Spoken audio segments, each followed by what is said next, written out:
Okay, this is going to be a series of tutorials on how to use WordPress as a content management system for your website. We'll go over just some real basic things. I'll keep each one of them very short, but you can always refer back to these to do the administration of your website. A series of these will be generic, and then I'll create a couple of tutorials for the few nuances that we use to control your website. So the first and probably most important thing is how to actually log in to your site. So I'll show you guys using the domain for my website, www.thinkdifferent.com/wp-admin. If you take a look up here, what you'll see is the domain for my website, thinkdifferent.com. And then the /wp-admin was what sends me to the admin side. So for any sites, it's going to be www.yoursite.com/wp-admin. So what I'll do is I'll log in with my password, and we will take a look at the dashboard interface. One of the things that's nice about WordPress is if you have any updates that need to be made, it'll show you those up here in yellow. You really don't have to worry about those that much. The next thing to take a look at is right here. This gives you just an overview of the content of your site.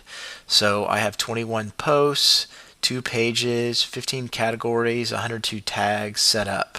I'll go through and explain what each of those are eventually and how they are used on your site.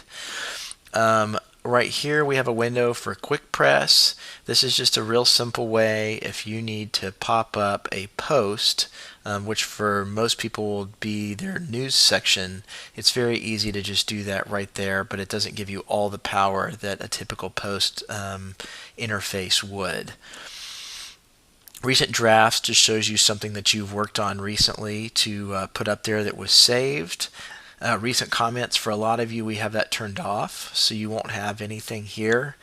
Incoming links shows you people that are linking in to your website. That's just good if you're trying to keep up with your search engine optimization. And the rest of this stuff down here is pretty much junk that you don't ever really have to deal with in these areas. Probably the most important part of the site is this area that's over on the left, and this is where you'll actually do most of your administration of your site. You'll see that these are overall topics, and the way that you can see what's going on inside those is by clicking this little arrow. It'll flip it up and down. The ones that you will primarily be interested in are going to be posts and pages, and